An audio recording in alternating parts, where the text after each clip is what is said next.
1931 तक जो है ना कुर्मी जाति एसटी में था। वो अगर आज मांग कर रहे हैं, हम क्यों टांग अड़ाएंगे? अगर आदिवासी का मुद्दा है तो सीएनटी एक्ट का आवाज उठाइए, आदिवासी का मुद्दा है तो फॉरेस्ट राइट एक्ट को आप उठाइए, आदिवासी का मामला है तो आपका मातृभाषा में पढ़ाई कीजिए, आदिवासी का मामला है तो बिरसा मुंडा उल्लंघन के सीएनटी लागू करो, उल्लंघन हो रहा है। कि जो कुर्मी समुदाय के लोग हैं निश्चित तौर पर अपनी मांग को मानेंगे और किसी को विरोध नहीं करना चाहिए, अपनी बातों को रखना चाहिए, बट वो विरोध ना करे। कुर्मी समुदाय को अपना हक मांगने का पूरा अधिकार है और जो फैसला भारत की संसद करेगी उस पे बहस सोशल मीडिया पे हो रहा है, यूट्यूब पे हो रहा है, फेसबुक पर हो रहा है, ये दुर्भाग्यपूर्ण। अगर कुर्मी अपना लड़ाई लड़ता लड़ने दीजिए, मुस्लिम अपना सुरक्षा के लिए अगर कोई नियम कानून बनाए तो वो लड़ाई आज इस बात का है कि जब सर्वमान्य गुरुजी दिसम गुरुजी शिबू सोरेन की अनुपस्थित है, उनका निधन के बाद बहुत बड़ा मैंने रिक्त पद एक तो हो गया है, वो हो गया है गुरुजी का। मतलब कि विद्वान का मार्ग झारखंड की दशा और दिशा देने का जरूरत है। आज डॉक्टर रामदयाल मुंडा बीपी केसरी आज पशुपति महतो थे तो रामदयाल मुंडा जी वाइस चांसलर थे रांची यूनिवर्सिटी। 9 भाषा के विद्वान डॉक्टर बीपी केसरी थे, 9 भाषाओं का। आज ना तो रामदयाल मुंडा जी है, ना बीपी केसरी है, ना इन्हीं हो रहा है, दिसम गुरु भी नहीं है। तो मैं सूद सिंह बेसरा इस उम्र में, मैं भी तो अभी 70 का हो चला हूँ। मैं वो 35 साल पहले एमएलए बनना और 40 साल पहले राजीव गांधी से बिना एमएलए पे का टेबल टॉक करके एकॉर्ड करके मेरे पास यकीन कभी कीजिएगा ये राजीव गांधी का सिग्नेचर भी इसमें और मैं भी साइन किया हूँ। मैंने आजसू ने क्या कर दिया, यही कागज में सब कुछ है, ये भारत सरकार का दस्तावेज भी कॉपी है। तो कहने का मतलब है 24-25 सालों के अंदर में झारखंड की तस्वीर नहीं बदली है और झारखंडियों का तकदीर नहीं बदली है, नीति निर्धारण नहीं हुआ। हम चाहेंगे आने वाला दिन में जयराम महतो जैसे जो युवा तुर्क नेता हैं उनको उसी तरह का आज उनके नेतृत्व में युवा पीढ़ी उमड़ पड़े हैं। मैं देखा हूँ उड़ीसा में युवाओं का हाल में गए थे, जो हुजूम था, जो 35 साल पहले 40 साल पहले जो मैं बंगाल जाता था तो ऐसे लोग हुजूम था और उड़ीसा जाते थे, वो चीज जयराम महतो में दिखाई दिया। हम चाहेंगे कि जयराम महतो जी नेतृत्व करें और साथ साथ जेएलके पार्टी भी रहे, झारखंड पीपुल्स पार्टी रहे और जो जीवन था आदिवासी मूलवासी को, जो ऐसा लगता है छोटे छोटे मुद्दे पे आपस में लड़ रहे हैं। आपके सवाल के पहले एक चीज क्लियर करना चाहते हैं, मैं भी कभी कभी उस काटघेरा में पड़ा हूँ, जब कभी कुर्मी को महतो को एसटी बनाने के बाद आते हैं तो झारखंड की राजनीति गर्म हो जाता है। और मैंने कुछ बोला था, संवैधानिक दस्तावेज जो है ना, जब हमने सवाल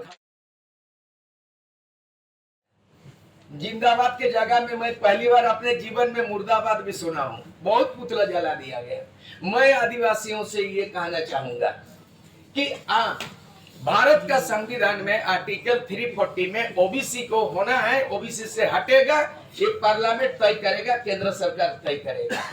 दूसरी बात है, अगर कोई दलित को अगर उन लोग यहाँ मांग उठता है, देख लीजिए डिलिस्टिंग करो, क्या डिलिस्टिंग करेंगे?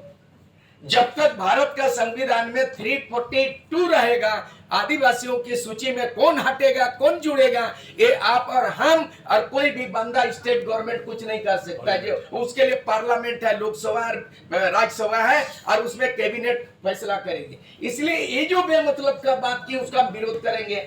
देखिए सामाजिक न्याय का लड़ाई हुआ है मंडल कमीशन में, मंडल कमीशन में मंडल कमंडल का लड़ाई हुई, उसमें बैकवर्ड फॉरवर्ड का बिहार में भी लड़ाई हुआ, उत्तर प्रदेश में आगजनी हुई, बहुत जान माल चला गया, लेकिन अंततः 96 में सुप्रीम कोर्ट ने मोहर लगा दिया और ओबीसी को 27% कर दिया। उसके बावजूद भी आज जो लड़ाई हो रहा है कि हम एसटी का नहीं करेंगे, हम ये समर्थन और विरोध का बात नहीं कर रहे। हमारा कहना है, ये दलील है कि महतो कुर्मी जो है ना 1913 में एबोरिजिनल था, उस समय 13 जाति थे और 1931 तक जो है ना कुर्मी जाति एसटी में था। वो अगर आज मांग कर रहे हैं, हम क्यों टांग अड़ाएंगे? अगर आदिवासी का मुद्दा है तो सीएनटी एक्ट का आवाज उठाइए, आदिवासी का मुद्दा है तो फॉरेस्ट राइट एक्ट को आप उठाइए, आदिवासी का मामला है तो आपका मातृभाषा में पढ़ाई कीजिए, आदिवासी का मामला है तो बिरसा मुंडा उल्लंघन के सीएनटी लागू करो, उल्लंघन हो रहा है। आपको लड़ाई लड़ना है कि आज भी आदिवासी एकजुट होकर के स्थानीय नेता नहीं बना पाया आपने।